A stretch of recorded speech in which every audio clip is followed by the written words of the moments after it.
A man who does not know that Alexander never came to Patliputra and who doesn't know that Takshila is not in India but in Pakistan, how can he step into Jawaharlal Nehru's shoes? Has the Congress lost its nerve or willingness to fight and the ideological position of what exactly is it fighting for? We had forgotten that the idiom of the Congress party was always Congress ka haath garib ke saath.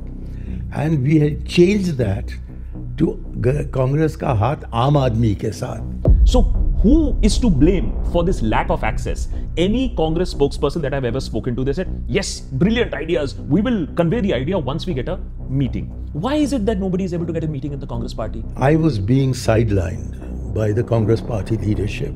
For 10 years, Sonia Gandhi had refused to have a one-on-one with me, but the family which had created me, or which had made me, was clearly unmaking me. Did Pranab Mukherjee suffer because of the same reasons as you did after his very rather infamous quote? And you can correct me if that quote is wrong, is that he is the de facto leader of the Congress after Rajiv Gandhi. Well, that was a joke. And I never used the word chaiwala. My neech kisam ka aadmi was turned into, wo keh rahe hain ki main neech jati ka hoon. Would you admit in hindsight that you got played? Je ne regrette rien. I regret nothing. My problem with this line is the Gandhis were written into the party's DNA. Do you think that that is something that should govern a democratic party? Not for Rajiv and not for Rahul. I came in as a follower of Jawaharlal Nehru. And even Rahul cannot kick me out of the party. 5,000 years of history. The BJP has behind it 10 years of Modi. I'm sure we'll win in the end, or India will disintegrate. At a time when politics is becoming increasingly polarized, it's important to understand why is it so? Why is one party becoming dominant in our country and why the other is lagging behind election after election? And again, after a little bit of a spurt that we saw in 2024 elections, again, a downward trend. Why is this trend there? Have the lessons in the past been learnt or not? Today, we have a man who has seen the highs and lows of the Congress party, Manishankar Aiyar, with his new book, A Maverick in Politics, which is out now. And Manishankar Aiyar is with us here to discuss a little bit of debate, perhaps also on this book, and to see whether we've got those lessons learnt or not. Mr. Aiyar, many thanks for joining us here on this. Thank you for having me.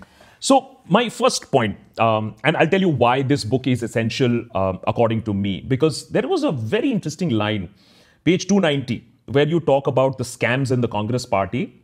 And you end up with a line, which of course not many are going to be happy, but this is the blunt truth for which you've always paid a heavy price. We therefore went into the 2014 general elections very much a runner-up. In the event, the election exposed the Indian National Congress as a broken reed that fell from 404 seats in 1984 to 44 seats in 2014. For me, this book therefore is very interesting, is because here is a man who has seen the highs of 404, something that a man recently tried to achieve and failed, 244, from which the Congress took 10 long years to extract itself from. But again, that extraction has been partially successful. I believe that India Alliance was 2 months of work. And I think the population of India really gave a good verdict for those 2 months of work. But again, we've seen the slide. Why should somebody read this book? For somebody who wants to know about Manishankar Aiyar or somebody who wants to know about the Congress party? I hope they read it for both reasons, because it is a very personal account. It's not a history of the Congress party. It's a history of me in the Congress party. And to respond to the broader question that you've asked, I was a member. In fact, I drafted the first introspection committee report back in about 1999, 2000, when we lost the elections to Atal Bihari Vajpayee. And I then also wrote up another 2 introspection reports. But I find that the introspection report itself takes a very long time to be tabled before the Congress leadership. Because when the Congress president reads it and finds it too radical, she asked me, for instance, for the first introspection report, to prepare a summary and not to present the whole report. So I prepared the summary, I presented it, she called the meeting, and as I was going into the meeting, I saw an infuriated Dr. Manmohan Singh step out of the car, and he said to me, "What do you think you're writing?" So I didn't answer him. I knew what the reference was to. It was to the report having stated that we had, in the excitement of promoting reforms, we had forgotten that the idiom of the Congress party was always Congress ka haath garib ke saath. And we had changed that to Congress ka haath aam aadmi ke saath, which made the garib feel that he'd been neglected. And the middle class was, in any case, not so much with the Congress, that even the Aam Aadmi has now been stolen by another party.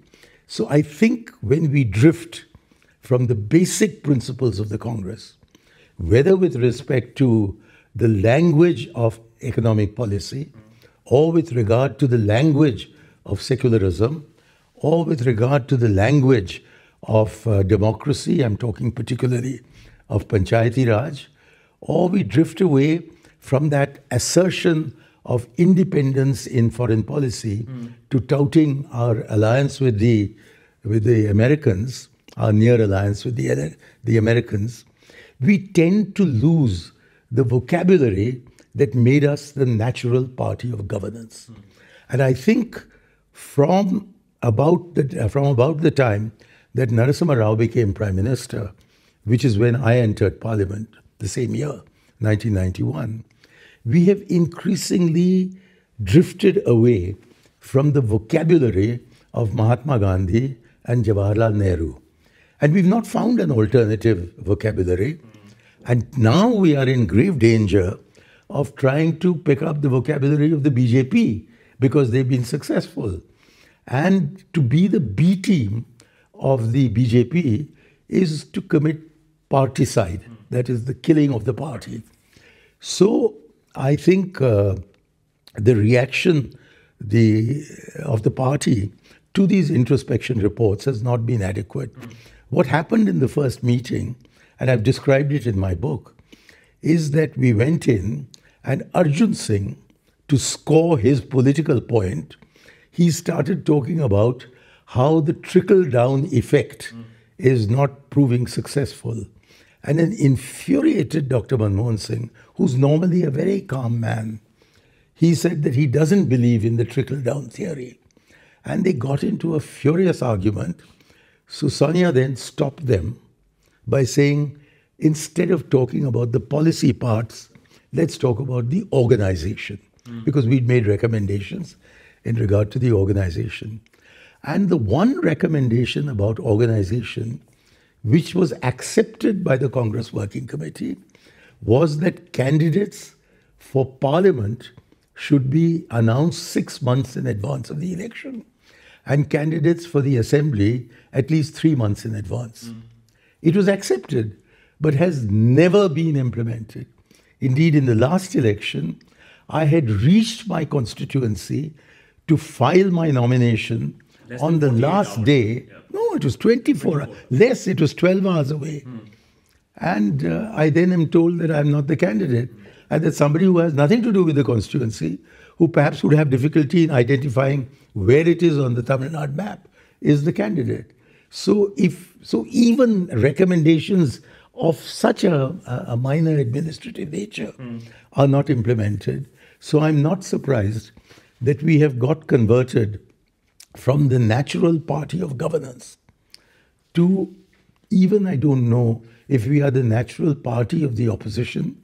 I think we could be the natural alliance of the party of the polity by strengthening and concentrating on the India bloc and stooping to conquer.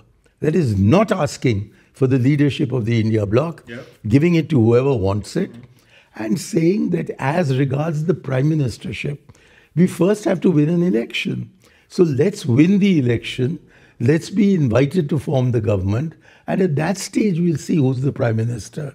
Why should we be anticipating that the leader of the alliance is inevitably the person who will be made the prime minister? I'll come to the India alliance bit also, is because I think the BJP has played a very smart game. They were just waiting for the alliance to crumble on its own. And due to the internal contradictions, it seems that is already in the process. But you said natural party of governance, I think twice now. And I want to quote from page 293 when you're talking about the fall of the Congress party. And you're reflecting the state. And how could the Congress, natural party of governance, fall to 44 seats? And I quote, there was much frantic heart searching in the higher echelons of the party and as much despair in the lower ranks. Now, I know enough, and enough has been written and said and talked about the lower ranks. We know what happened to the middle ranks, with many of them scampering away from the party. But I do not agree with you when you say there was frantic heart searching in the higher echelons of the party. What sort of heart search do you think that has happened? From your first report that you just talked about, even after the decimation in 2014, was there some sort of heart search? And if yes, what? And what were the suggestions maybe accepted then, which were never implemented? Well, if you think that people in the highest echelons simply accepted the defeat of 2014, you're completely wrong. They wondered why. They wondered what had happened. But I was not privy to that. And in fact, the party was not taken into confidence. But if you believe that they just sat back and said, hi, what's happened, you're wrong. They sat back and wondered what they should do. Now, I don't know what conclusions they came to, but they went into the 2019 election with what my daughter, whom I have a great deal of respect for, Yamini, said to me is the best manifesto that the Congress party has ever written. And since I was the author or quasi-author of several of the previous manifestos, I sat up when my daughter said, this is the best manifesto the Congress has ever produced. So it's not as if the party did not have good ideas. But somehow, in the 2019 election, there were slogans like Chaukidar Chor Hai and Soot Boot Sarkar, but no real articulation from platforms of the party during the elections of what these new ideas were. And I asked an important aide to the leadership, why didn't you serve up one or two ideas from the manifesto at every meeting so that over a course of 20 or 30 meetings, what we had to say, what we had to offer was not presented to the people? And he said, well, we tried to feed each of these points to our main campaigners, but they would go on the stage and say Chaukidar Chor Hai and receive wild applause and then leave out these points. So the manifesto was dead in the water. The manifesto, which could perhaps have rescued the Congress party, it had an excellent idea of universal income assurance, but it was not promoted. And in 2024, I think we did very, very well, but not as outstandingly as we could have. Correct. Because after all, the India bloc, which you said effectively came into existence only 2 months before the election, was so strong that it was only 10 seats behind Modi's BJP. We were 234 or something, and they were 24, something like that. They're 10 seats behind. If the concentration from June 2002 had been on strengthening the India alliance and sorting out these tiny little problems of ego as to who is going to sit where and who is going to be the titular leader, we were wanting to defeat the BJP. We were trying to defeat the BJP's alternative idea of India. We were trying to defeat Hindutva, to preserve India as a secular republic. We were trying to prevent the state from becoming, like Pakistan, a religion-based state. Right. And instead of doing that, they were involved in all kinds of other things. So we went into the alliance into the elections, without an adequate basis or structure of the alliance. And therefore, I believe that if instead of concentrating only on the Congress party. We were to concentrate on the alliance. And above all, if we were to stoop to conquer, if we were to say, I don't care who's going to be the leader of the alliance, I think in 2029, we can reverse this aberration of history, which is how I regard the rule of the BJP in the last 10 years. We'll come to that. That's, of course, a longer discussion and later in the conversation. But on that point, there is no debate, I would say, that the Congress does not have ideas. I think Congress has or till recently had a lot of good leaders. Now it has a little less. Great ideas. Nobody's debating that. But as a person who has headed Panchayati Raj, knows that it's not just the idea, it's the implementation on the ground, and very, very complicated implementation. Did it not bother you, or did it not bother the leadership 5 years, 10 years, 15 years, 20 years, that the Congress's grassroots machinery is collapsing, and that the hold, the Panna Pramukhs, the Prabharis, they were dissipating. There was no support for the Congress workers at the ground. When did that stop being a concern, or was it never a concern? You see, in 2004, we had a party that was as organization-less as it is today. 2004. Okay. Even in 1999, my first introspection report, I say mine, it was the Antony introspection report, but because I had a big hand in drafting it, I think I'm entitled to say mine. We had pointed to these organizational defects, and nothing was done about it. And yet, in 2004, we won an extraordinary victory. And how did we win that victory? It was on the basis that a woman who was being scolded as a foreigner succeeded in gaining the trust of the leaders of a number of other parties. And although we had won only, I think, 140 seats, the leaders of the regional parties actually flocked to her and asked her to become the Prime Minister and said that we'll support you. Yes.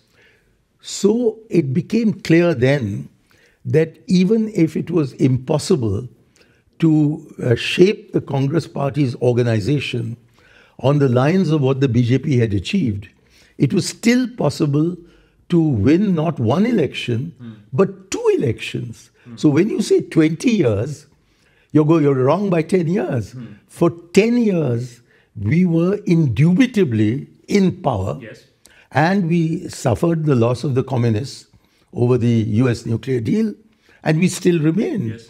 We had contemptuously refused the offer of support which came through Amar Singh from Mulayam Singh Yadav. And yet we were able to play it in such a way that when the communists left, we turned to Mulayam Singh and he happily came to us. So it's not that for 20 years we have been nowhere in the picture or that we've been deteriorating. Our deterioration began from the year 2012. In 2012, both Dr. Manmohan Singh and Sonia Gandhi fell seriously ill. And at that time, a golden opportunity arose, which was that the president's post, the Rashtrapati's post, was becoming available.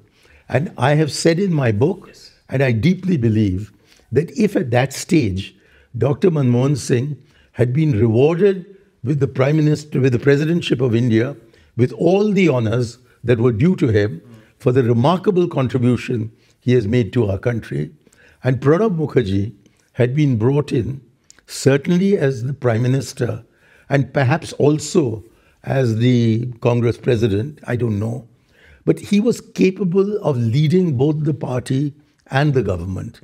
And although we would have perhaps lost owing to anti-incumbency in 2014, the disaster of 2014 would not have occurred. I don't think we would have been down to 44 seats. We may have been down to 144 seats. Did Pranab Mukherjee suffer because of the same reasons as you did? Because maybe he shut up after a certain point of time, but he did fall out of favor with the Congress and the Gandhi family, particularly after his very rather infamous quote. And you can correct me if that quote is wrong, is that, I mean, that he is the de facto leader of the Congress after Rajiv Gandhi, and therefore that created the insecurity in the mind of Sonia, and therefore never getting the prime minister. Okay, I'll tell you the story that I haven't told in this.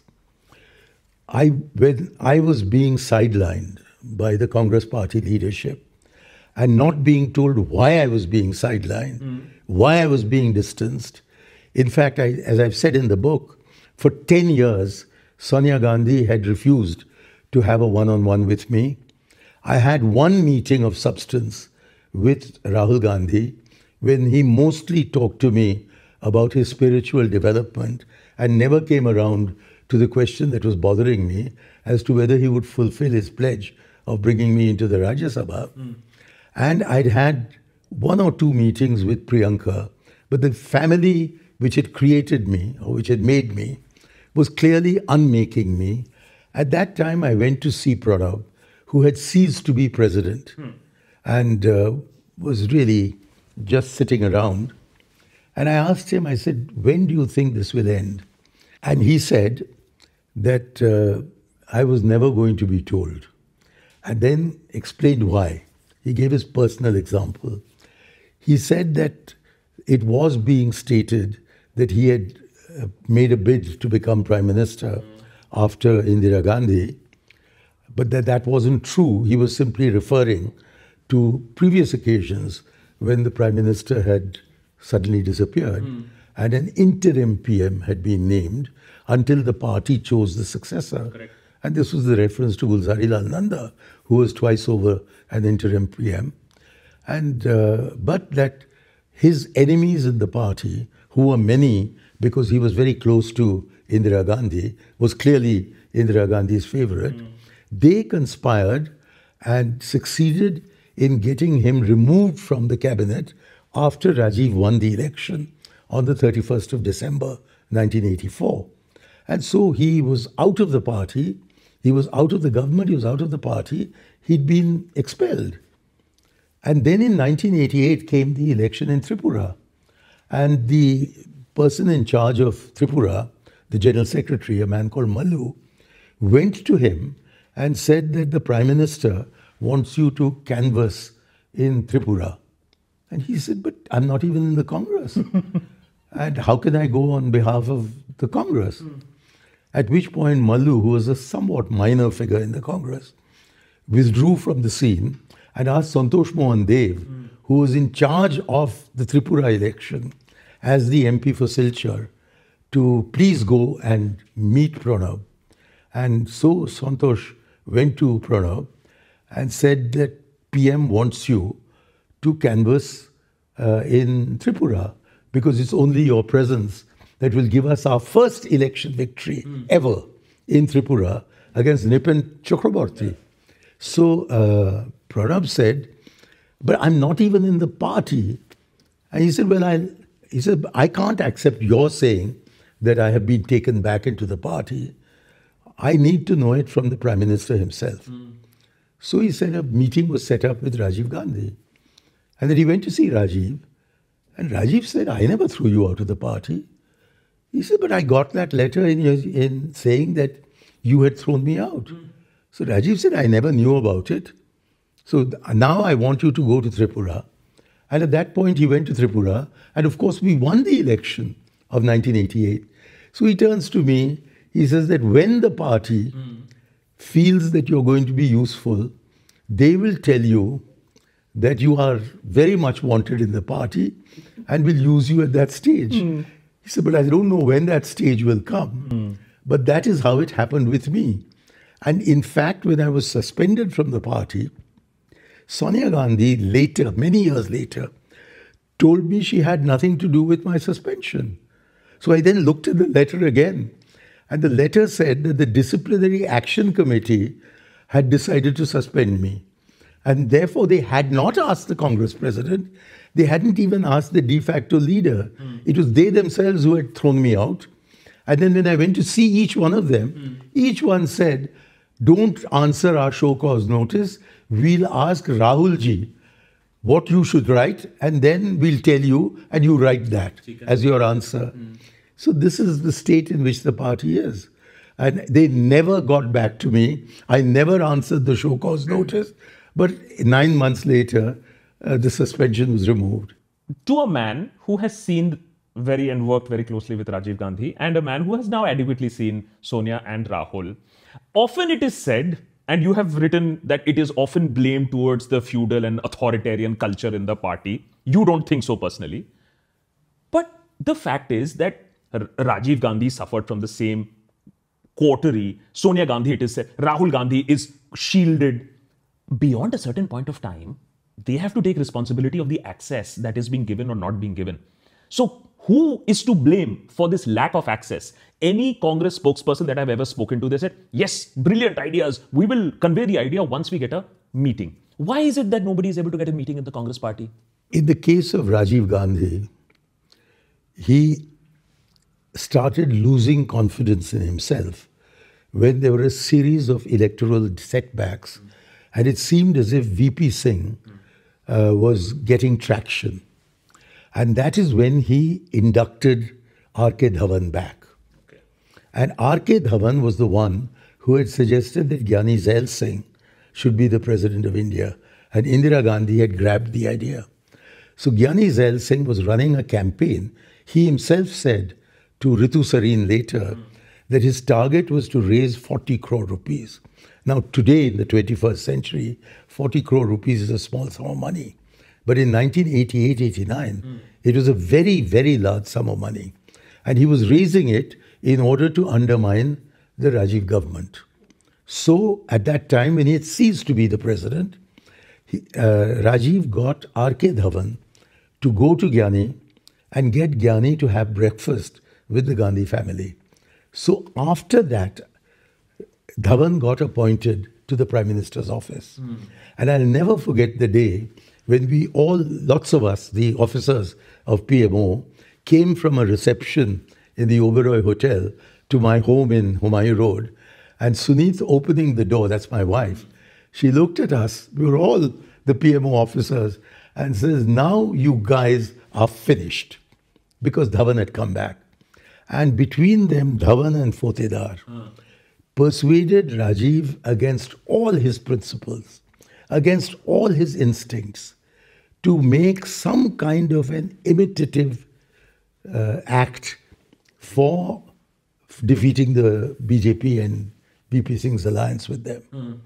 And that is why he conducted this wretched Shilanyas. And the Shilanyas is what defeated him, because where Dhawan and Fotedar had said that if you leave the masjid standing and you conduct the Shilanyas, then the Hindus and the Muslims will be happy. But the Muslims saw the Shilanyas and decided not to vote for Rajiv. And the Hindus saw the Babri Masjid standing and decided not to vote for him. So actually the Dhawan-Fotedar strategy simply backfired.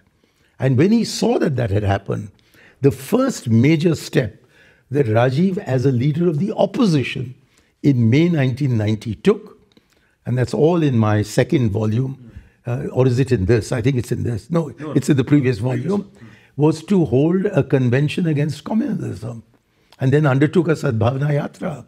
So he was going back to being himself. Yeah. So I don't think the story of Rajiv Gandhi is applicable pari passu to what happened under Narasimha Rao. In the case of Narasimha Rao, he was his own coterie. It was he who was responsible for saying that we must cater to Hindu sentiment. And then he came to a bogus agreement with Advani and with Kalyan Singh. And he thought they would obey their pledges. Their pledge was to God. It was not to the Supreme Court. And so the Babri Masjid fell. After that, he took corrective action. He dismissed all the BJP state governments, held elections, but he had irretrievably damaged himself. And then Kesri, which is a very unfortunate episode in the life of the Congress. So Sonia Gandhi was brought in as the president.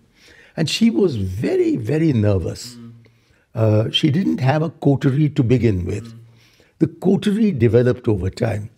Because you'll understand that any leader of any party, be it Biden, be it Trump, be it Tony Blair, be it Keir Starmer, they feel lonely at the top. They need people they trust. And the people they trust constitute the coterie. Correct. Now, I was supposed to be a member of Rajiv Gandhi's coterie, but as my books show, he never consulted me on anything political. What he did consult me on was Panchayati Raj and the zonal cultural centers and the Apna Utsavs. It had his tour programs and his speech writing, but not, and maybe to a little extent, on Pakistan and China. But I was not involved with him on a daily basis. So the coterie was called a coterie, as if it was a house of prostitutes. But I think Sonia Gandhi eventually decided to rely on three people, Ahmed Patel, Oscar Fernandez, and A.K. Antony. And she would spend a lot of time with them. But I think she had her ear to the rest of the party, at least to the middle rung of the party. And that is why she was such a successful president after having refused the office of Prime Minister. She was a very successful president in the 10 years that she held office. In the recent times, after Rahul Gandhi has become first the vice president, then the president, then not the president, and then he's still not the president because Mr. Kharge is. It seems as if meeting him has become more difficult. In Rajiv's case, which I'm personally witness to, he used to keep the mornings for official meetings of various kinds. In the afternoon and evening, he kept it reserved for official work with the officials, like myself. And then at 9 o'clock at night, he would return to his office at his residence and sit there till 2 or 3 in the morning when only party people would come. Okay. So there was a lot of interaction, not perhaps at the grassroots level. At the grassroots level, whenever we went on tour, and that was for about 20 days in the month, he would be interacting with people at the local level. So although some middle-level people complained that they didn't have access to him, I've explained in this book that leaders do have only as many hours as workers do. Yeah. There's only 24 hours. And the demands on that time are so great, and their own priorities are so overwhelming that they necessarily cannot spend time listening only to people with grievances. And therefore, the system needs to be such that there are lieutenants who listen and convey the information. I find today there is a lack of lieutenants to whom we can go. I can understand that Rahul does not have the time to meet me. But whom can I go to? Correct. I can go to Venugopal, but the only time I ever went into his room, he very rudely threw me out. So whom do I go to? I can't go anywhere. You mentioned it, and you said you will never want to have to do anything with Venugopal. Yeah, absolutely. I mean, that's an old-timer Congress person going into the room of a lieutenant, so as to speak, and being treated in this manner. So that obviously begs to the whole point is that where is this now going from here? I mean, you said maverick in politics.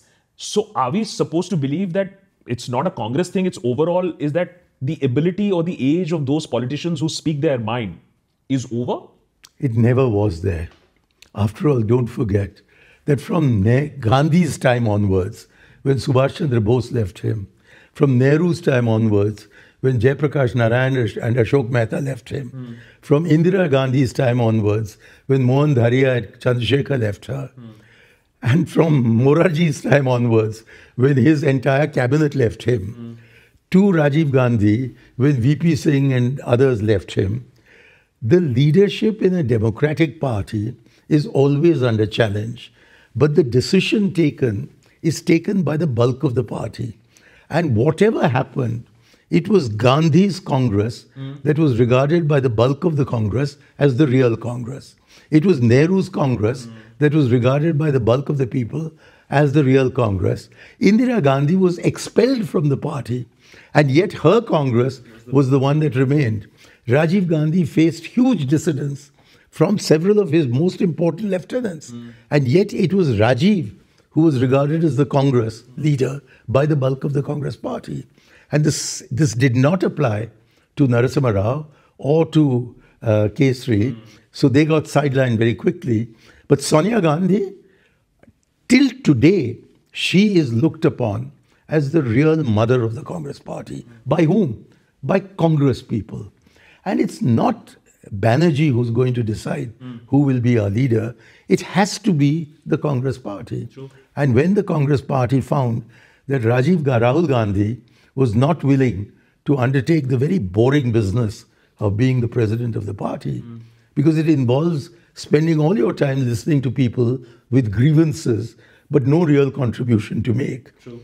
He decided that there will be an election. And Shashi Tharoor stood. And I think I made the mistake of voting for him and letting it be known that I'd voted for him, because it put me on the wrong side of Mr. Kharge. And Mr. Kharge has met me once after he became the president. I'm not able to meet him. I'm not able to meet anyone else. But ask anybody in the Congress whether they regard the nominal president as the real leader, or do they regard Rahul as the real leader? They regard Rahul, and they regard Priyanka as the deputy leader.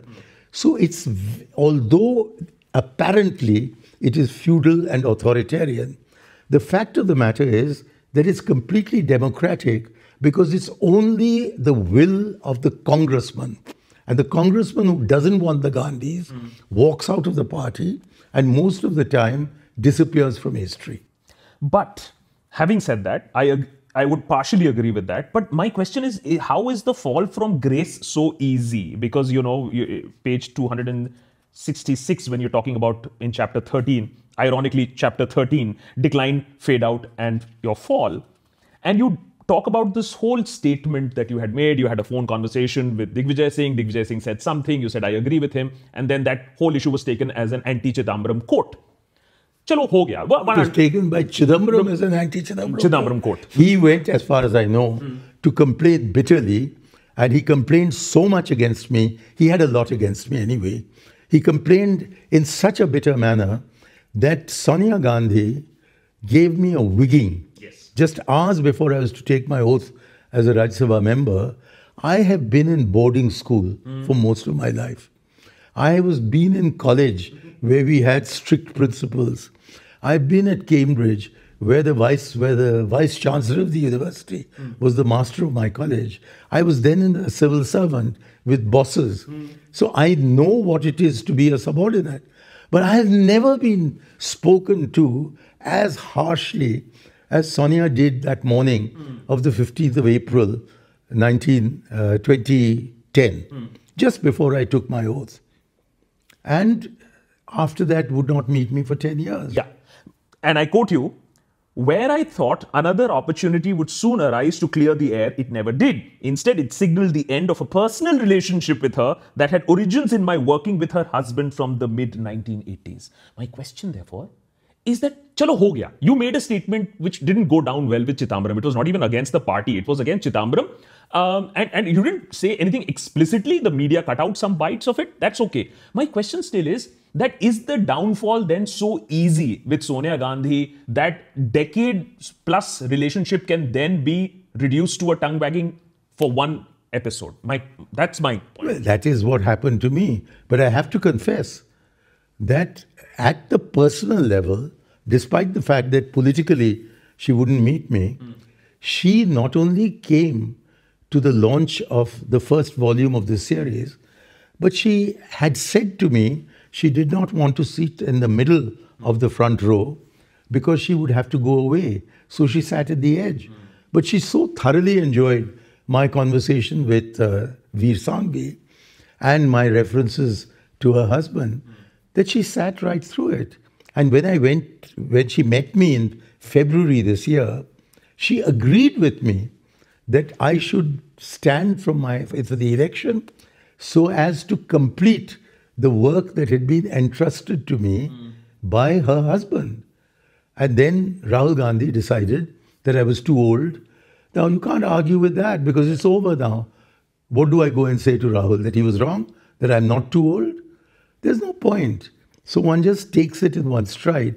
Don't forget that the overall theme of this book is that if you want to be in politics, to live with success is easy, but to live with adversity is very difficult.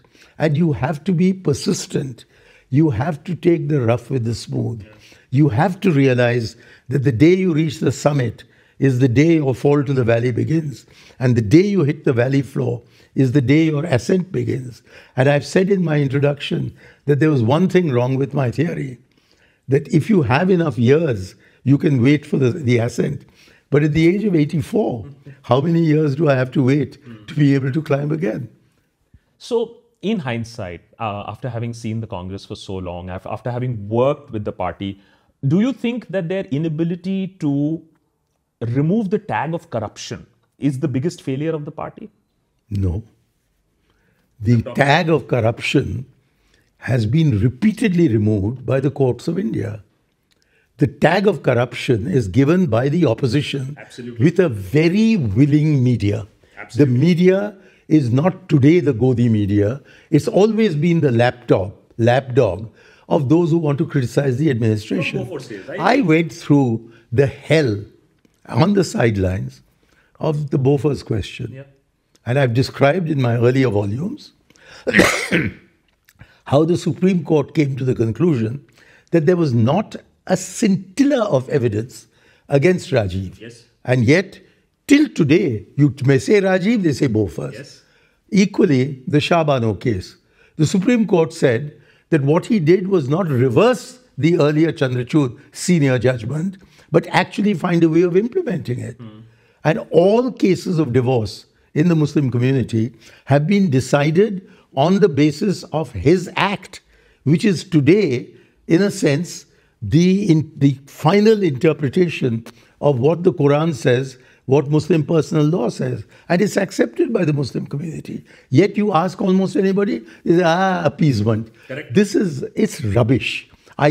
All the criticism made of UPA 2, that they were involved with the telecom scam, with the railway scam, with Ashwin and Nothing came out of that. Nothing came out of that. Agree. So therefore, the tag may be there, Yes. but it's a completely unfair tag. Okay. So I cannot accept that it is because of charges of corruption that we are where we are. We are where we are, in my opinion, because we have not shown the courage after Rajiv Gandhi to be a Nehruvian party. We have to become a Nehruvian party. And a Nehruvian party is one that believes in constitutional democracy, including especially the 73rd and 74th Amendments, which deal with local self-government, which was going to deepen democracy to be meaningful for people at the grassroots level.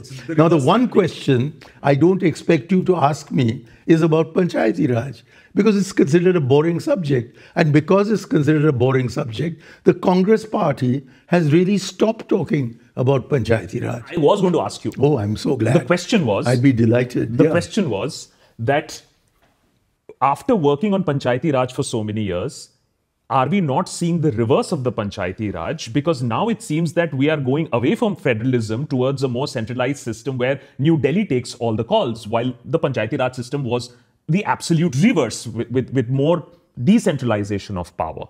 How is that going to impact the country? I don't think it has anything to do with the greater centralization taking place under Modi. Because the greater centralization is at the cost of states. It's not so much at the cost of the panchayats.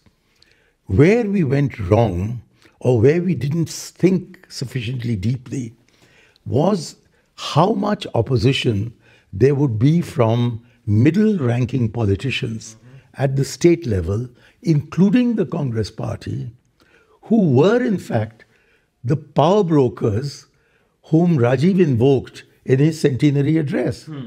They are the ones who are fighting back, saying, we are the party, so who are these people you're bringing in? And we brought in lakhs upon lakhs.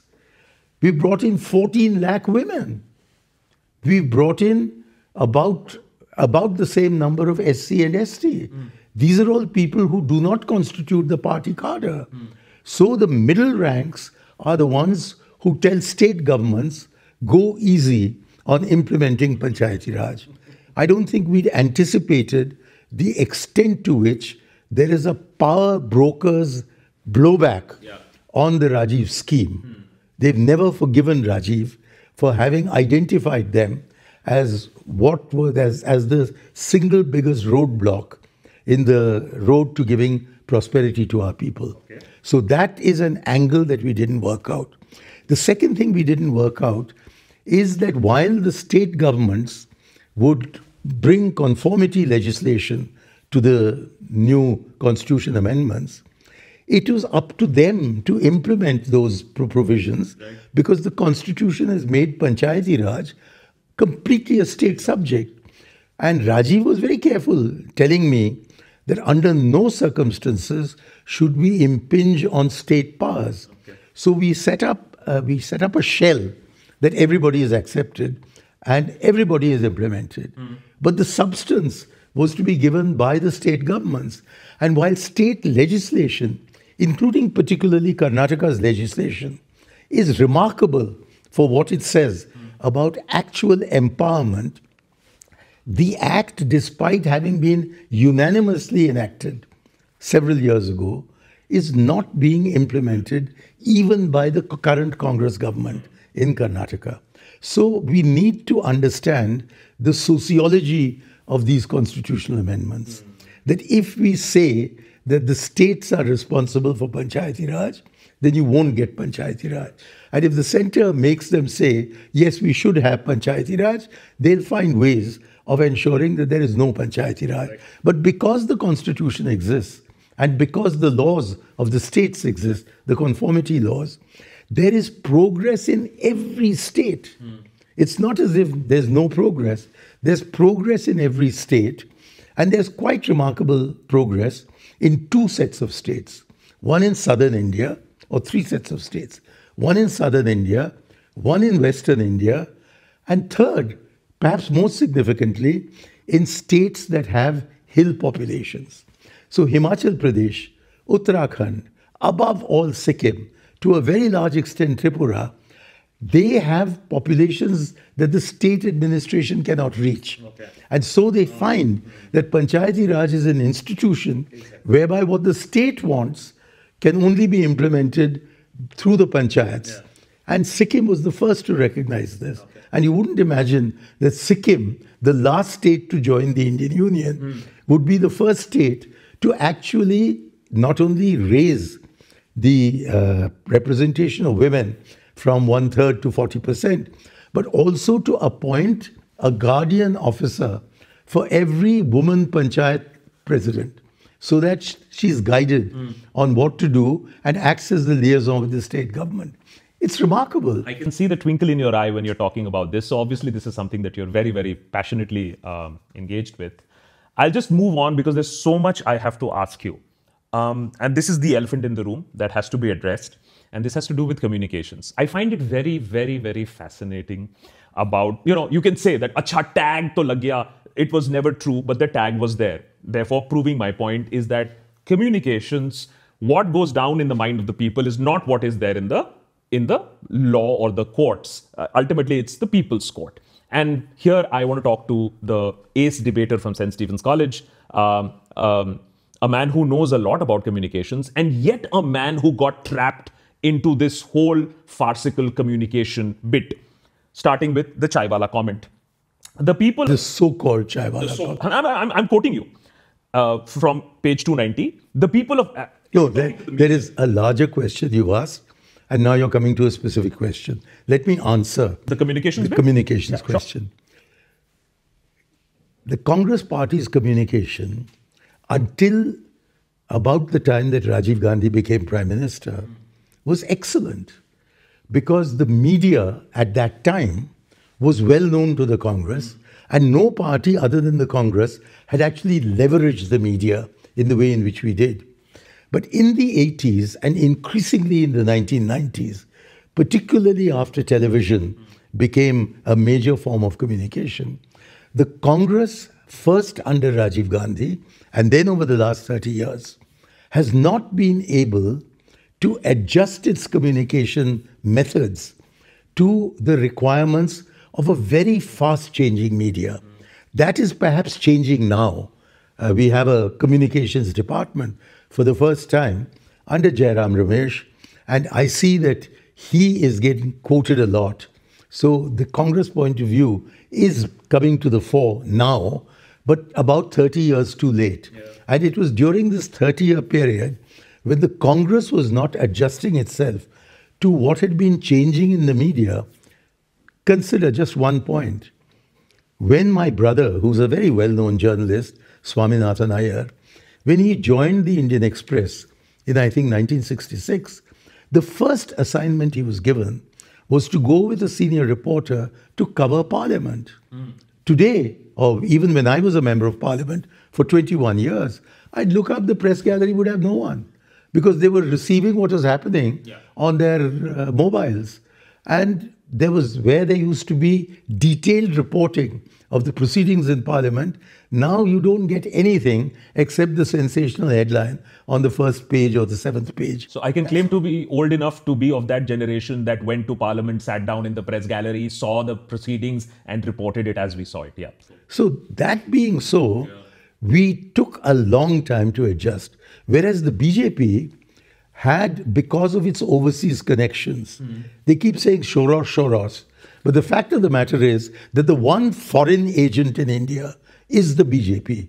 They picked up everything from Fox News and other people, and that's Prashant Kishore, to bring Western, completely contemporary communication tactics into their party.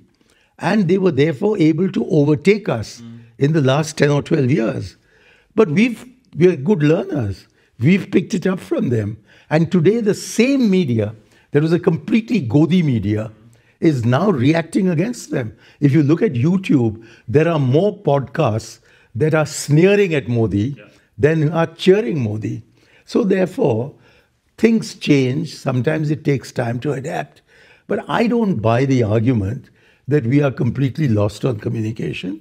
I think we've now learned there was a time when, because we didn't have a panel of official spokesmen, I was all the time on television defending the Congress party. But when the Congress decided that they would have a panel of official spokesmen, the one thing they insisted on was that Manishankar Iyer should not be on it.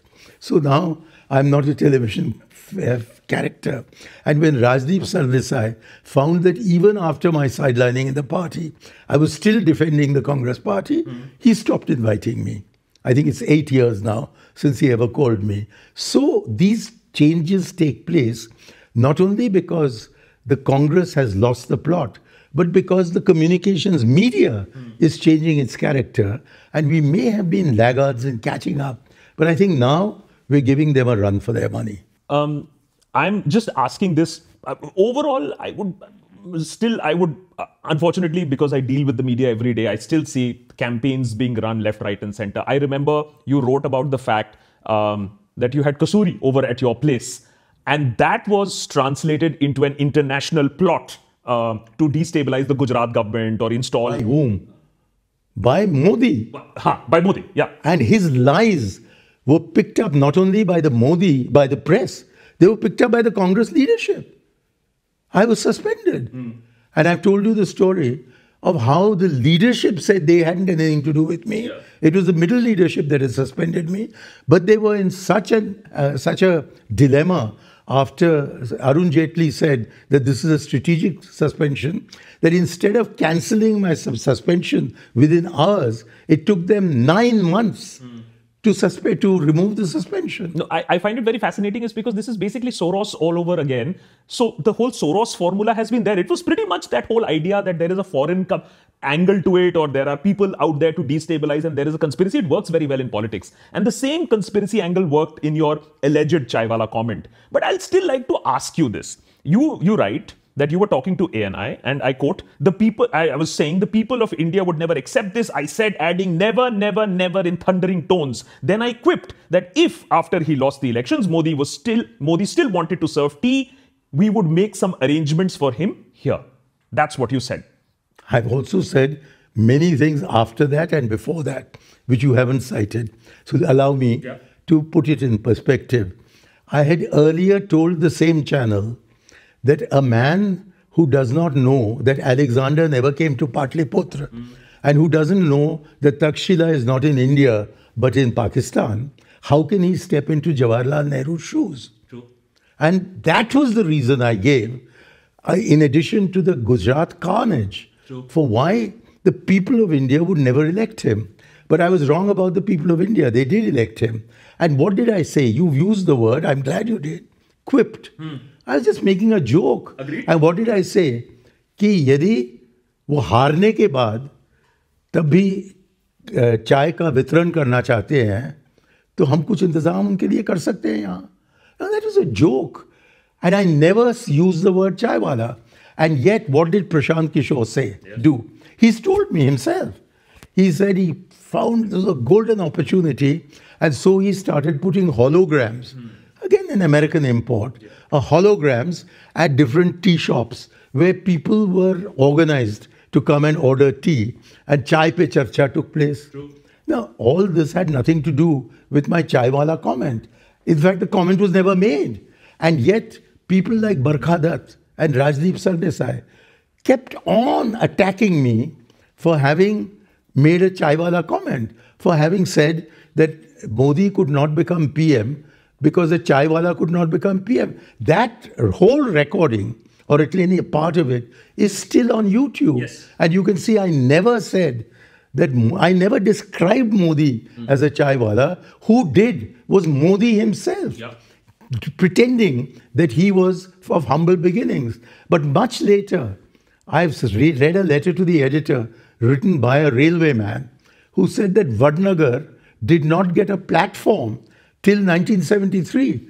So where was Mr. Modi serving his tea?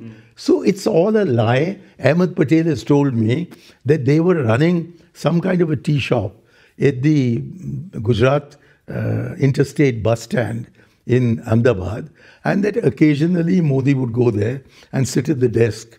But that's all that there was. So, therefore, we are faced with a kind of Goebbels. They're faced with a party that thinks that a lie, if it is uttered sufficiently often, will become the truth. In fact, they only had to address it once. Yeah. For the Congress party to take it as the truth. I mean, imagine a political party not asking its own member what he had said before suspending him or before attacking him. And that was because I was a very useful scapegoat for the defeat that was going to take place. So Lal Sandhola is a very good friend of mine, the former Chief Minister of Mizoram. He went on record to say that we got 44 seats because Manishankar Iyer called Modi a chaiwala. Now, that's absolute rubbish.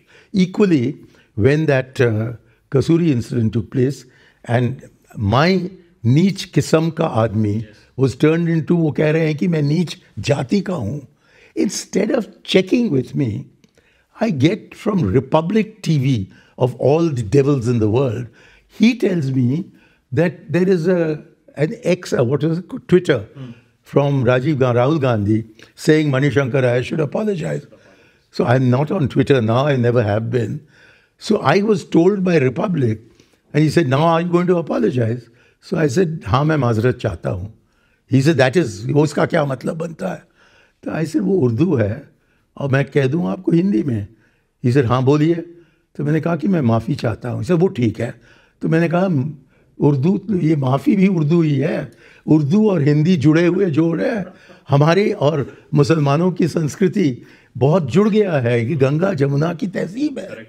So you see this kind of nonsense takes place. And then a trivial media, I'm not including you because I've come to this interview, but I've never seen you on TV. And you defeated me badly in a debate at St. Stephen's.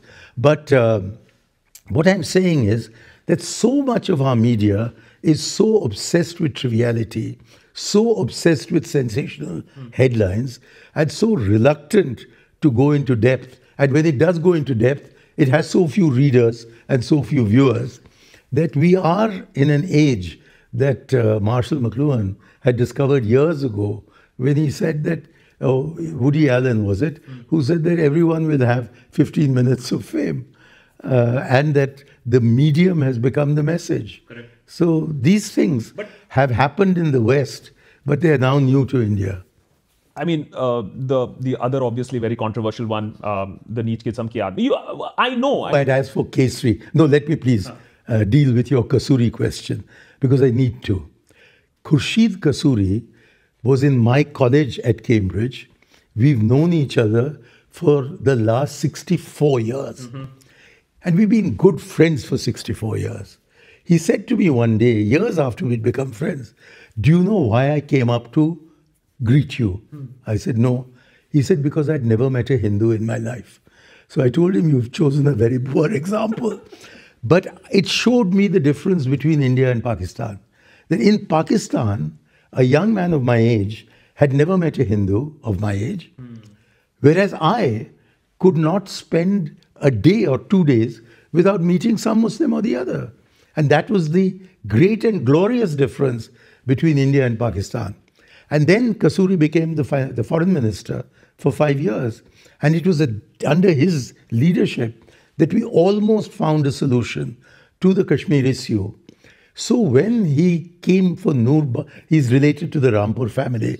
So when he came for the wedding of Noor Banu's daughter, he said to me he had only one evening free. 6th December. The 6th December. And I contacted Prime Minister Manmohan Singh, ex-Foreign Minister Natwar Singh, ex-Chief of Army Staff Deepak Kapoor, a whole host of Indian High Commissioners to Pakistan, several academic experts, had them all over home to meet with Mr. Kasuri. And of course, Mr. Kasuri was accompanied by the Pakistan High Commissioner. And we had a discussion in the course of which some people supported my view that we should be in endless conversation with Pakistan until we sort out our various issues. And others, including Chinmay Ghare Khan, had openly said to Kasuri that until Pakistan withdraws its claim to Kashmir, there can be no solution. So it is a very democratic discussion. I didn't for a moment think this was related to the Gujarat election. But the Gujarat elections were on, and this man who had twisted my words on Neech Kisam Ka Aadmi to claim that I had said yo Neech Jaat Ka hai, and had tried to make Ahmed Patel the Chief Minister of Gujarat, as if making a Muslim Chief Minister of Gujarat is a sin for which there is no redemption. He said that we were conspiring. The words he used were gangster language. He said, "वो सुपारी निकालने के लिए षड्यंत्र रचा रहे थे." What rubbish, what nonsense. And yet, what does the Congress party do? It suspends me immediately and has not till today asked me what did I say, what happened, and therefore I have no alternative but to write it in this book and hope that somebody in the Congress, at least a literate person like Jairam Ramesh, will at least read those pages and present it to Rahul Gandhi. Because I don't think they know that both the Chaiwala story and the Neech Aadmi story, as well as the Shadyantra to take out a Supari, is all an invention of that twister of words, that master twister of words, Narendra Modi. They're all completely untrue. Would you admit in hindsight that you got played? That I'm the scapegoat. Because at that time, they had been projecting Rahul as winning the Gujarat election. And they realized towards the end that it was not going to happen. The end result was, if I'm not mistaken, I've given the figures here. Yes, you have. That we got 77 seats and they got 99. And we were about 40% and they were about 49%. I can't remember now the exact those figures. numbers. It was a huge margin and it couldn't in have those come from one circumstances, statement. they wanted a scapegoat. And they found a scapegoat for the 2014 election, in my so-called Chaiwala comment, which I never made, and the 2017 defeat in Gujarat on this on these remarks. You seem to be hurt when you write that page 310, Rahul Gandhi kept me away as if I was a political leper.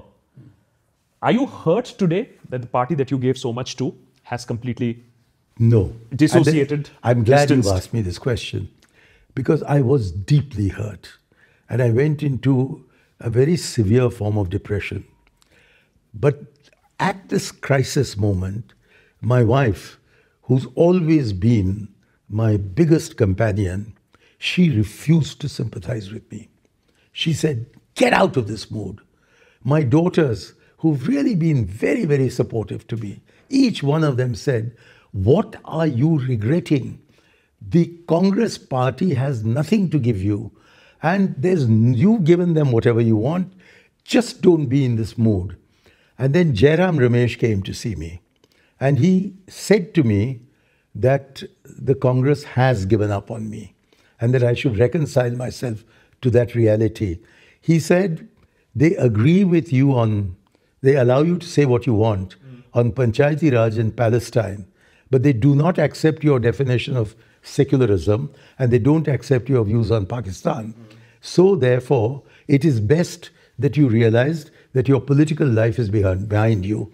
And that helped me to get out of the mood. So today, je ne regrette rien.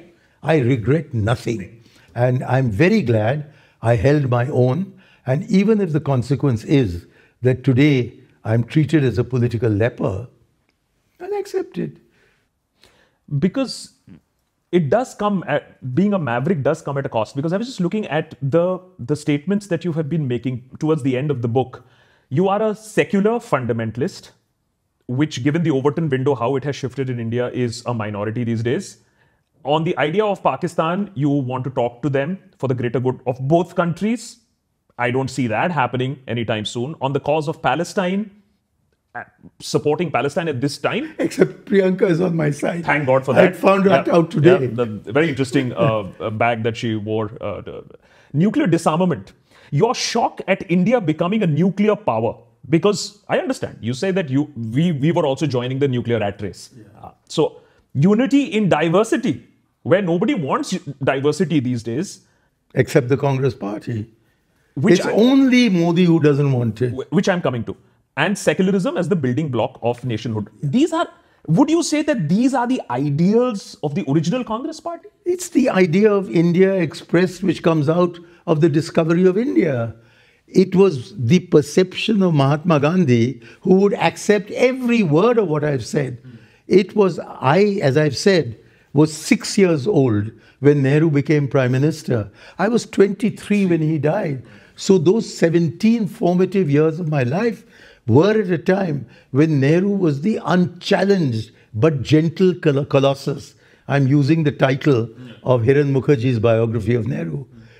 So those were days when all this was so taken so much for granted that they would have been cliches. And had you interviewed me in 1964, you wouldn't even have picked up these words. Yeah. It is because India, especially in the last 10 years, under Narendra Modi, has changed so much. And the political parties are running around like ants to discover some way of opposing them. That we are finding these things which are almost what you may call banal in the Nehru era, becoming matters of high contention now. Of course I'm a secular fundamentalist. Of course I believe in good relations with Pakistan. Don't forget that when India was 8 years old, 1955, who was the chief guest at the Republic Day? It was Ghulam Muhammad, the president of Pakistan. What happened at the time that Nehru died? There was a delegation comprising Sheikh Abdullah and others, Jayaprakash Narayan, whom Nehru had sent to Pakistan to see whether there was any scope for friendship between the two countries. They came back only because he suddenly died. So who led the country in being the only non-Muslim, Asian country to vote against the partition of Palestine? India. India had experienced the partition of our subcontinent and the horrors that followed. So Nehru made the suggestion of a one-state, federal state, with a Jewish portion and an Arab portion. That is the only solution that will be acceptable, although it may not be acceptable to the Zionists. But he was a genius. What he had to say was based on his understanding of the fundamentals of India. And I, having been alive at that time, which is more than you can say for yourself, I was brought up in the Nehruvian ethos. Yeah. And I'm very, very sad to see that contemporarily, Nehru is either treated as a figure of abuse by this BJP lot, or as a distant historical memory by even the Congress party. Whereas what he had to say is more relevant today when it is being challenged than it was then. Which is why I came into the Congress not for Rajiv and not for Rahul. I came in as a follower of Jawaharlal Nehru. And even Rahul cannot kick me out of the party. I mean, he can't make things so difficult that I walk out of the party. I am a Nehruvian in the Congress party, and I'll remain only there. I will not walk out. Of course, if I'm thrown out, That's it. that'll be the end. But I'm never going to join the other side. The Pakistan bit is also interesting, and you've dealt with foreign affairs. The fact that in today's India, we are only talking about hand pump ukhad denge, or POK le lenge, or ye wala hamara ho jayega, versus the language of conversation that almost got us a deal. How close were we for that deal? We had arrived at a point where destiny intervened. Originally, Dr. Manmohan Singh was supposed to go to Pakistan in October 2006, if I've got my years right. Okay. And that got postponed because there was an election in UP, I think, Okay. or somewhere. Then they scheduled him for 2007 spring. Okay. And he fixed a date at the end of March 2007. That's when Musharraf started to. You're anticipating my story. At the beginning of March 2007, Musharraf got into big difficulty with the Chief Justice of Pakistan. So it was Kasuri who recommended, and Musharraf approved of that, that things were too disturbed in Pakistan to receive the Prime Minister of India then. Had Manmohan Singh scheduled his visit even a month earlier, at the end of February instead of the end of March, we would have an India-Pakistan agreement on Kashmir.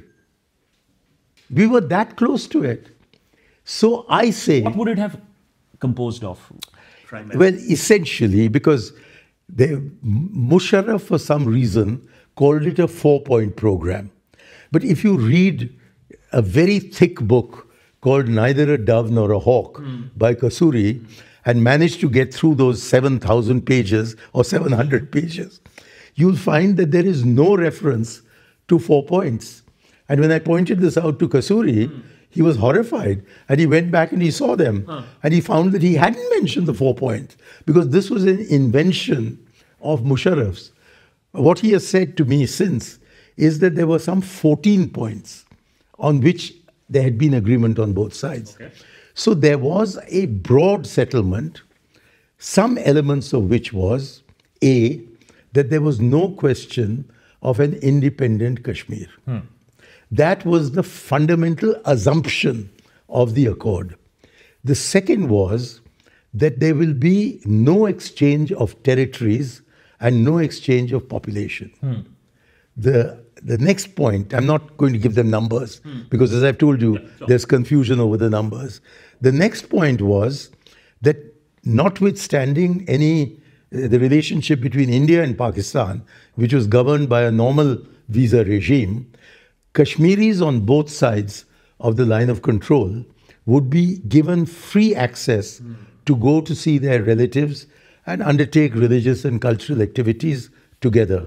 The next point was that there would be special arrangements for trade between the two halves of Kashmir.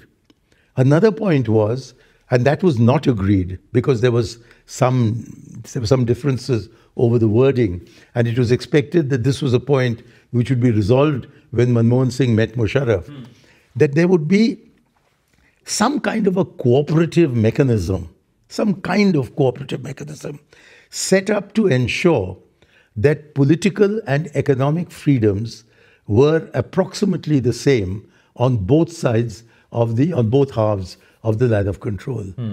And the wording had not been agreed. The concept was accepted. And line of control as And the line of control, in Manmohan Singh's words, would be made irrelevant. irrelevant. And that this would result in anyone being able to have breakfast in Amritsar, lunch in Islamabad, and dinner in Kabul. That was the way in which Manmohan Singh conceived the reconstruction of the integrity of the subcontinent to which we belong. We often call it an Indian subcontinent, but because we've accepted India as the name of our part, I call it the subcontinent, because there's only one important geographical subcontinent, which is also a political entity. So, after And I do want to add one other thing. A government that is so courageous that it can undertake surgical strikes and go to Balakot, it doesn't have the guts to sit across a table with the Pakistanis. What sort of courage is this? And in any case, surgical strikes, as General Malhotra said, he's the ex-army chief, he was the army chief during Kargil, he said, but we've always been given permission to conduct these so-called surgical strikes. And as far as Balakot is concerned, I have not seen proof that we really damaged them. And Kasuri said to me that the reason we didn't attack Srinagar airport was that you had not damaged anything except a tree in Balakot. So we thought we'd give a show of force, but we wouldn't actually do anything that would provoke a war. So therefore, if you're going to be conducting surgical strikes and going into Balakot in opposition to Pulwama, why can't we talk to them? There are only two ways of sorting out the problem. One is jaw, the other is war. Now, the Pakistanis have tried war 4 times or 5 times. We have tried conversation, but we break off this conversation. So it becomes a game of snakes and ladders, that you make progress on the ladder and then the snake swallows you and you begin again, which is why I recommend a process of uninterrupted and uninterruptible dialogue between India and Pakistan, because my experience as somebody who's been representing India in Karachi for the better part of 3 years, more than 3 years, and who's been to Pakistan more than 40 times in the last 40 years that have lapsed since I left Pakistan, I think the easiest country for us to deal with is Pakistan, because they understand us. You try and talk to Paraguay, you have to wait for the translator to do this. I've talked to the Chinese. It's such a painful process. You say your bit, then that gets translated, then he says his bit, that gets translated, and by the time the answer comes to you in English, you've forgotten what you said. True. Whereas with Pakistan, you sit down and say, Kaise ho yaar? This is a foreign country. You see, the thing is that there is much that binds us, and there's much that distances us. And what I would like to see is our diplomacy leveraging the enormous goodwill there is for India among the Pakistani people, which may not and will not always be reflected in their official position. Because officially, they have various differences with us. But the pressure from the populace for a via media, I'm not saying a good relationship, a via media between India and Pakistan is so strong in Pakistan that eventually diplomatic ability, of which the two greatest exponents are the Indian Foreign Service and the Pakistan Foreign Service. They're superb. In fact, I've made friends with a lot of Pakistani diplomats, and I'm always grateful for partition, because otherwise I'd have had to compete with these guys in getting into the Foreign Service, and I might not have made the grade. So because we are such masters of words, and diplomacy is a play of words, I think we are totally capable of coming to a conclusion. We're not like the Arabs and the Jew and the Israelis who speak in Hebrew and Arabic. We have the same insults, the same jokes, the same language and English, that binds our official language. And therefore, I do believe that if we have a sustained dialogue with Pakistan, we can find answers. But if we keep breaking off, when people in Pakistan who don't want this dialogue undertake a diversion attack by doing something on terrorism and then throw the whole process out of kilt, then we are actually serving the interests of the terrorists, of the Pakistani terrorists. We're not serving the interests of India or of Pakistan. So looking ahead, before I close, I just want to look ahead a little bit because, I wanted to take this conversation also towards the lessons learned and what one can, or at least if somebody in the Congress is reading this book, as you said, if Jairam Ramesh is reading this book, then what lessons are to be drawn? And I, being a student of history as well, can't just, I find it very fascinating is that this is the same Congress party that used to have annual elections at one point of time. Yes, chairs were broken and things were thrown around, but there was competitive democracy. Not after 1951. Yeah. The last time we had a genuine election was when Purushottam Das Tandon, who's a hero of Rajnath Singh and Narendra Modi, was elected as the president of the party. We would have become the BJP before the BJP came into existence. So from 1950 onwards, we've never really had a genuine election with the extant party leadership not showing a preference for a candidate. So therefore, our party is democratic in its preference for somebody from the Gandhi family. It's not as if we are slavish. It's that we see clearly that the binding adhesive of the Congress after independence, and particularly after the 17 years of Jawaharlal Nehru and the 18 years of Indira Gandhi, they are the binding adhesive. And were they to go, I think the party would disintegrate. You still hold that view? Oh, yes, absolutely. Page so 325. Whatever might be my current position in the Congress, I am firmly of the view that we should continue the leadership of the Gandhi family and that we can continue to have democracy or elections at every level below the president. No, here I want to then take you up on that. Page 325, whatever the deficiencies of the Congress and the Gandhi family, and they were legion, the Congress could only survive with the Gandhis. For the Gandhis were written into the party's DNA. And for the survival of the Congress, the only hope for saving the country from the sinkhole of the Sangh Parivar. My problem with this line is the Gandhis were written into the party's DNA. Do you think that that is something that should govern a democratic party? I'm not saying it should. I'm only saying that is the reality. And I've given you the explanation. 17 years of Jawaharlal Nehru, 18 years of Indira Gandhi, and 5 years or 6 years of Rajiv Gandhi. And the party says, if you look back at our history, through the freedom movement and into now, it is this family, starting with Motilal Nehru, who really represented the vanguard of the party. Because Mahatma Gandhi was the leader of the country. He was only for 1 year in 1924, the president of the party. And that being so, we have got used to the idea that these people have the kind of all India presence that makes them the most charismatic congressman or congresswoman that we have. And I see that even today.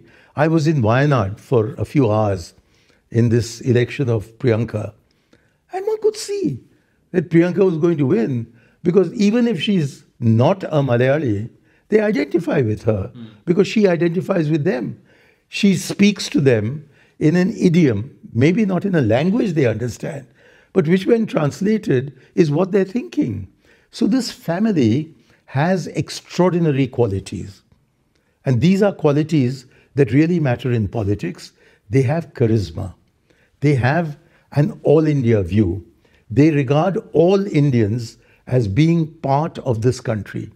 They understand the depth of the importance of unity in diversity.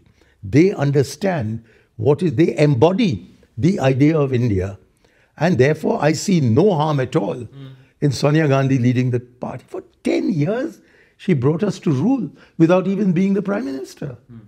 And that's because she was seen, even by our alliance partners, as where the Congress party's heart lay.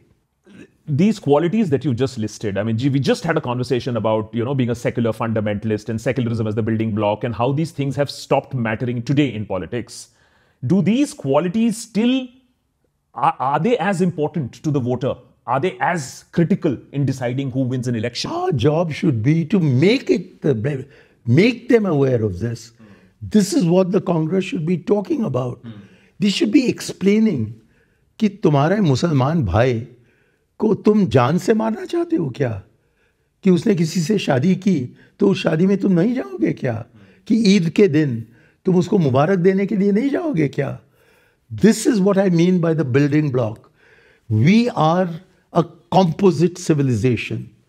There was a chap called Sunil Thomas, I think, who came to see me the other day, and he asked me the same question as you. I said, just look at your name. It's quite clear from this, your Thomas, that you are from Kottayam, and from the Sunil, that your family has no objection to picking up a Hindi name. I said, where else in the world do we have a heritage in which Zakir Hussain dies and the entire press goes gaga over the fact that he was the tabla Nawaz of all Nawazas. So we are a country to whom all of us belong. And the numbers are staggering. Just the Muslim population of India is probably the third or fourth largest Muslim population in the world. And were the Indian Muslims to constitute a separate nation, it would perhaps be the 10th biggest country in the world. So are you going to run this country by alienating 200 million people? You can't. And therefore, we need to ensure that the perception of our founding fathers, of our freedom fighters, that all of us belong to this country. It's only the BJP and the wretched RSS that insists that this is a Hindu nation.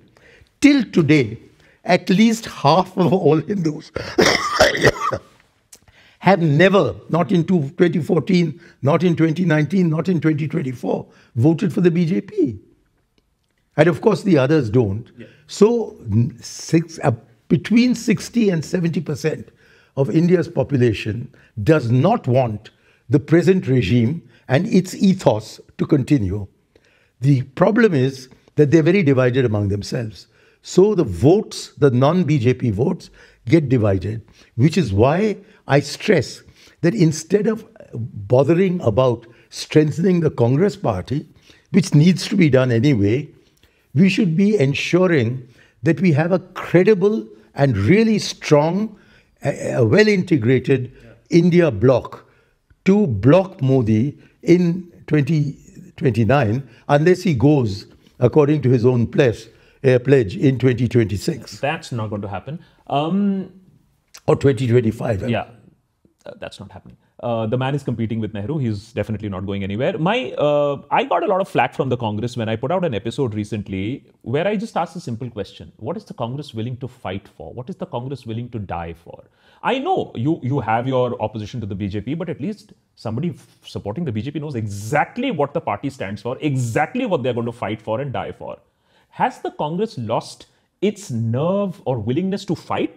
And the ideological position of what exactly is it fighting for? And I'm not talking about your understanding. I'm talking about the understanding of a common man on the street. What does he think the Congress is fighting for? Let me ask you, are you willing to turn your question to the BJP and ask them why it took them from 1951, when they got created, all the way to 2014 to produce a genuine BJP government? Because as they themselves say, Vajpayee was running an ersatz Congress government. I knew Mr. Vajpayee very well, and he would have made an excellent congressman. It's a great pity that he joined the RSS when he was still not mentally fully grown up. But his actions show, his ideas show that he was more influenced by Jawaharlal Nehru than he was by Mr. Savarkar. So in effect, the BJP for 75 years couldn't form the government. Or 65 years couldn't form the government. It's now formed the government. And the same problems that they had for 65 years, we've had for 10 years. And I believe that our foundation is much stronger because the intellectual strength and of Jawaharlal Nehru and the moral strength of Mahatma Gandhi will surely enable us to go down the right path if we don't get tempted by opportunism, opportunistically, trying to follow a BJP line.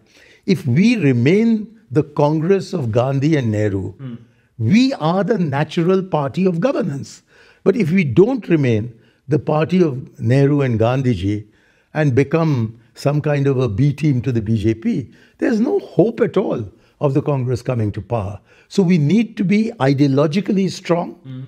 We need to make ourselves a better organization. And we need to stop being arrogant about being the natural party of governance. Accept that we are no longer the natural party of governance. Stoop to conquer. And then we'll see how long Modi and this Hindutva will last. Because this country, we have behind us 5,000 years of history.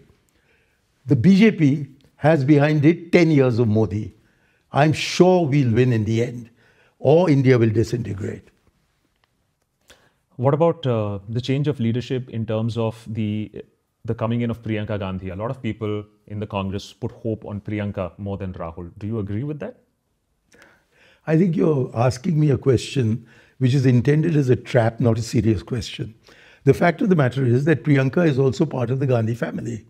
And she has disciplined herself over the last 50 or more years to being the younger sister. And I don't think she's going to try to one-up her brother. And therefore, I believe that the future, for the next 30 years at least, we're going to see a duo. Like we had Nehru and Patel at the start of our independence, we're going to have Rahul and Priyanka leading the Congress party. And given her approach to Palestine, which is unambiguous and which is totally in consonance with my views, I'm delighted that they have now yoked themselves together. Instead of being a brother and a sister who are separated by politics, they've come together. And I think this duo will take us much further forward than either of them individually. And in these circumstances, but provided, I repeat it, provided they realize that it is the India bloc that can defeat the BJP and are prepared to stoop to conquer. Now, both Rahul has not shown any great ambition to become the Prime Minister of India until he suffered successive defeats. And Priyanka has known how to keep herself in the shadows. So therefore, they both have the character that would enable them to get the party to agree to stoop to conquer. Because why do I say conquer?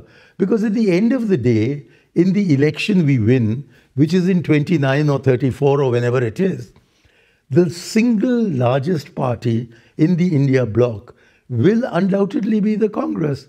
So why do we want to wear a crown that is not in our hands? Let the crown come and then we'll decide on whose head it should be put.